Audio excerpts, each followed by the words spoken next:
सभी प्रभु प्रेमी मित्रों को मेरा प्रणाम।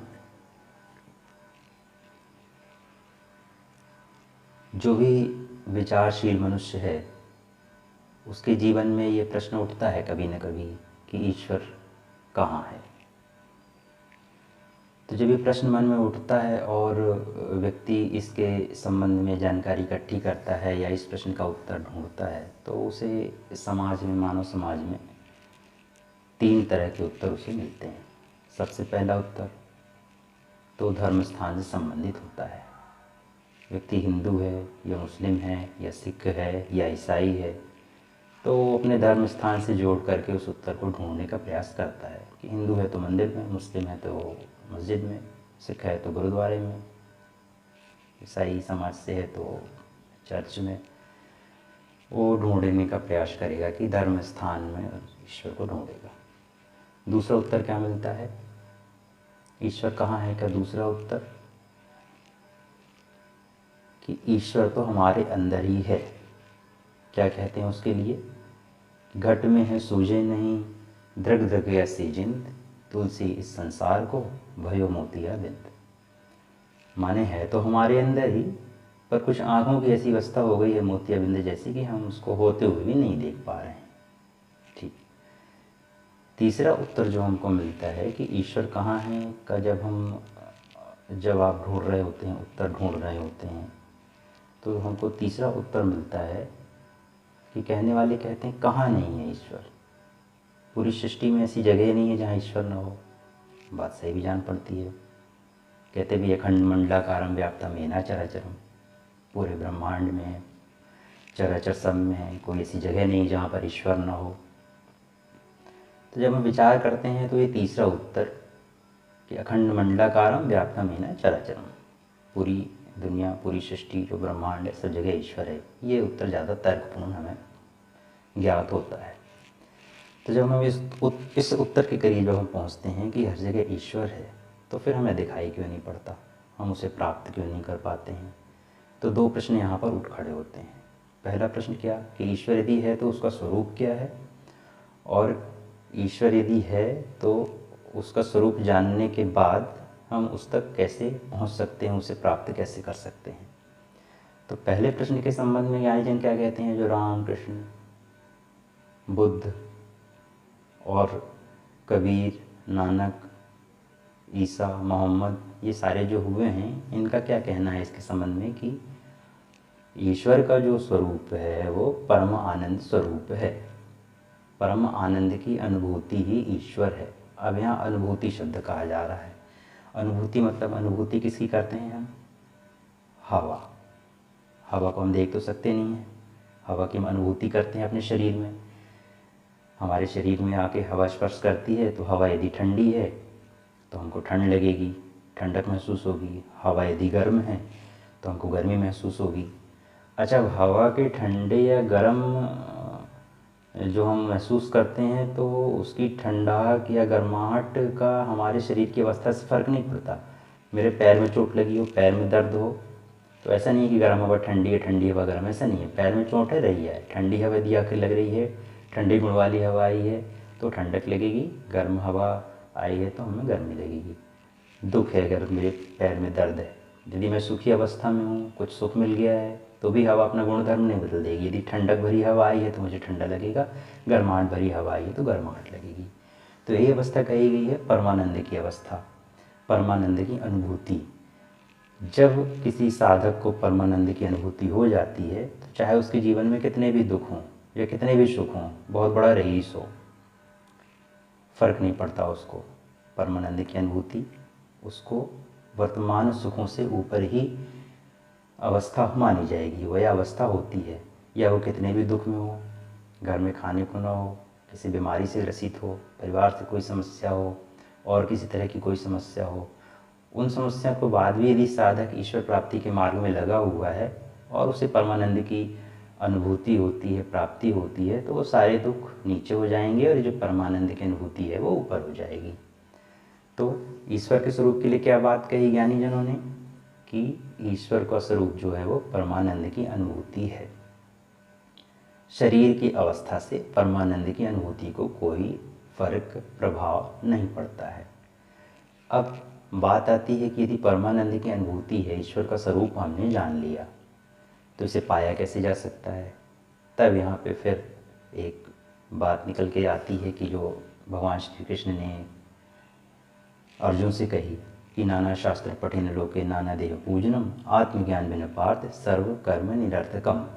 क्या मतलब निकला इसका कि कितने भी शास्त्रों का अध्ययन कर लें, कितना भी अध्ययन कर लें, पढ़ाई कर लें, धर्म ग्रंथों को पढ़ लें, कितने भी पूजा पाठ कर लें, नाना शास्त्र पढ़ें लोके नाना देव पूजनम, कितनी भी देवी देवताओं की पूजा कर लें, आत्मज्ञान बिन पार्थ सर्व कर्म निरर्थकम। जब तक व्यक्ति को, मनुष्य को, साधक को आत्मज्ञान की प्राप्ति नहीं हो जाती, तब तक सारे कर्म जो हैं व्यर्थ हैं। आत्मज्ञान बिन पार्थ सर्व कर्म निरर्थकम, कि सारा कुछ कर लो लेकिन जब तक आत्मज्ञान नहीं है, क्योंकि जो परमानंद की जो अवस्था है वो आत्मा के लिए है, शरीर की अवस्था नहीं है। शरीर की अवस्था सुख है या दुख है, शरीर या तो सुख में रहेगा या दुख में रहेगा। परमानंद आत्मा की अवस्था है। तो यदि हमें परमानंद प्राप्त करना है, परमानंद की अनुभूति करना है, तो हमें अपने शरीर के अंदर विद्यमान आत्मा से संपर्क बढ़ाना पड़ेगा। आत्मा जो है हमारी है, उससे जितना हमारा परिचय बढ़ेगा, क्योंकि परमानंद जो अवस्था है वो आत्मा के लिए है, शरीर की अवस्था नहीं है वो। तो जो दूसरा प्रश्न था कि ईश्वर को प्राप्ति का जो मार्ग है वो क्या हो, तो ईश्वर की प्राप्ति का मार्ग बताया जाता है परमानंद प्राप्ति, परमानंद की अनुभूति का जो प्राप्ति का जो मार्ग बताया जाता है वो बताया जाता है ध्यान। ध्यान में जैसे जैसे साधक गहरा उतरता है वो अपनी आत्मा से परिचित होता है, क्योंकि हम अपने शरीर में रहते हैं। शरीर के सुख दुख, कृत्य, काम, क्रोध, लोभ, मोह, अहंकार, नौकरी चाकरी, व्यवसाय, बिजनेस जो भी है, संबंध निभाना, व्यवहार करना, समाज में रहना, मित्रता, दुश्मनी भी रहती है। ये जो व्यवहार हैं ये सांसारिक व्यवहार हैं, लेकिन ये आत्मा के लिए नहीं है और ईश्वर से संबंधित नहीं है, ये शरीर से संबंधित है। जब हमको ईश्वर के मार्ग में आगे बढ़ना है तो इनके रहते हुए इन गुणों के साथ ईश्वर के मार्ग पे नहीं बढ़ा जा सकता। या परमानंद की जो अनुभूति है वो आत्मा का गुण धर्म है, आत्मा से संबंधित है वो। जब तक हम अपने आत्मा से परिचय नहीं बढ़ाएंगे तब तक हम ईश्वर के मार्ग में आगे नहीं बढ़ सकते हैं। जैसे जैसे हम आत्मा के प्रति जागरूक होंगे, होशपूर्ण होंगे, अपनी आत्मा की उपस्थिति को समझेंगे, वैसे वैसे परम आनंद की अनुभूति हमें स्वतः होने लगेगी। आत्मज्ञान ही परम आनंद की अनुभूति है, ऐसा भी हम कह सकते हैं। तो बात कहाँ पे आके रुकती है कि ध्यान में जैसे जैसे हम आगे बढ़ेंगे, ध्यान में जैसे जैसे हम आगे जाएंगे, वैसे वैसे हम ईश्वर की अनुभूति या ईश्वर की प्राप्ति के मार्ग में आगे बढ़ेंगे। अब एक सरल छोटी विधि जो मैं भी अपने लिए इस्तेमाल करता हूँ वो मैं आपसे कहना चाहूँगा। यहाँ पे ध्यान की एक विधि सरल है, आप कर सकते हैं, बहुत आसानी से कर सकते हैं यदि रुचि है ईश्वर के मार्ग में। अब यदि आप ये वीडियो देख रहे हैं, इस वीडियो से जुड़े हैं, तो ईश्वर में रुचि है। ये बहुत कुछ थोड़े से जो भाग्यशाली लोग होते हैं जिनकी ईश्वर में रुचि होती है, जो आत्मा परमात्मा के प्रति अपनी रुचि रखते हैं, इस मार्ग में आगे बढ़ना चाहते हैं, साधक बनना चाहते हैं, उनके लिए यदि आप इस वीडियो में हैं तो निश्चित रूप से आपकी रुचि है। तो एक छोटी सी ध्यान की विधि जो मैं स्वयं के लिए भी अपने लिए उपयोग में लाई मैंने, और उससे काफ़ी लाभ भी मिलता है, ये मैं आपसे कहना चाहूँगा। तो इसके लिए सबसे पहले तो आपको सुबह उठना पड़ेगा। सुबह किस समय कि जब अंधेरा हट रहा होता है और उजाला आ रहा होता है, 2 से 5 मिनट की प्रक्रिया होती है। आप कभी सुबह अगर जल्दी उठ पाए हों, ऐसा अवसर मिला हो, छत पे या खुली जगह पे जाकर के देखिए, आंगन से देखिए, धीरे धीरे अंधेरा हट रहा होता है, धीरे धीरे रोशनी आ रही होती है। ये 2 से 5 मिनट में पूरे आसमान में ये प्रक्रिया घटित हो जाती है।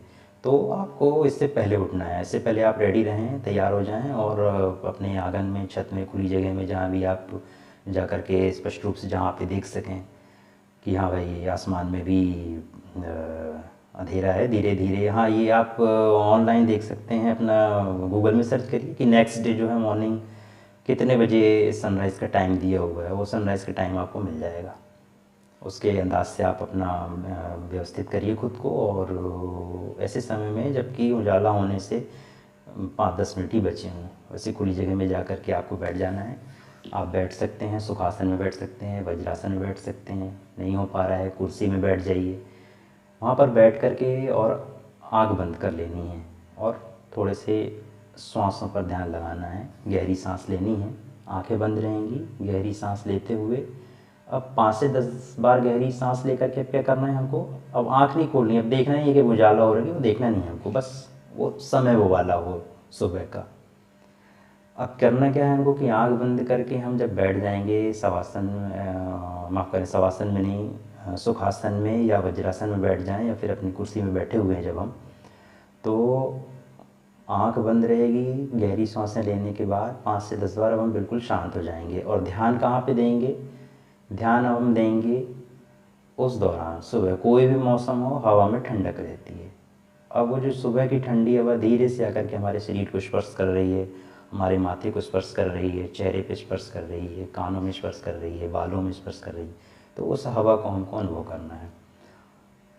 चिड़ियों की चहक होगी, कुछ पंछी बोल रहे होंगे आसपास, उन आवाज़ों को महसूस करना है, उन आवाज़ों को सुनना है। और हवा की ठंडक और चिड़िया पक्षी की आवाज़ और जो भी तरह तरह की आवाज़, अच्छी शांतपूर्ण आवाज़ ही सुबह होती हैं, सुंदर आवाज़ें सुबह पक्षियों की होती हैं उस समय जिस समय आप ये प्रयोग कर रहे हैं। तो इसको आपको अनुभव करना है, हवा की ठंडक को, पक्षियों की आवाज़ को, और बिल्कुल रिलैक्स शांत होते हुए। और इन सब जो वहाँ एक माहौल सुबह का बना होता है उसको आपको आंख बंद करके कानों के माध्यम से इसको अनुभव करना है। इस अवस्था में बैठे रहिए 5 मिनट, 10 मिनट, 15 मिनट, जब तक आपको कंफर्टेबल है आप बैठिए। उसके बाद आप धीरे से दोनों हाथों को सिमटते हुए आँखों में लगा करके आँखें खोल करके आप उठ सकते हैं। और फिर जब आप उठ करके आएंगे, वहाँ से हटेंगे, तब फिर आप शांत जगह में बैठिए और आप अनुभव कीजिए कि आपकी मन की अवस्था कैसी है परमानंद की अवस्था, परमानंद जैसा कुछ है, अनुभूति हुई आपको? यदि हुई है, जो कि निश्चित रूप से होगी, तो आपका ध्यान सफल रहा है। आप एक कदम आगे बढ़े हैं ईश्वर की मार्ग में, ईश्वर की दिशा में। तो अब ये एक छोटी सी विधि थी जो आप प्रत्येक सुबह कर सकते हैं। ध्यान की अन्य विधियाँ हैं, आगे आने वाले समय में हम सभी मिलकर करेंगे, आपसे भी शेयर करेंगे, हम भी करते हैं, आप भी करेंगे, सारे लोग मिल करके करेंगे। तो इसी आशा के साथ कि ये वीडियो आपको अच्छा लगा होगा। जो बातें कहनी की थी मुझे, वो वास्तविक अर्थों में आप तक पहुंच पाई होंगी। इसी आशा के साथ वीडियो यहाँ पे समाप्त करता हूँ। ध्यान करिए, समय पे उठ करके सुबह, और परमानंद की अनुभूति कीजिए। प्रणाम।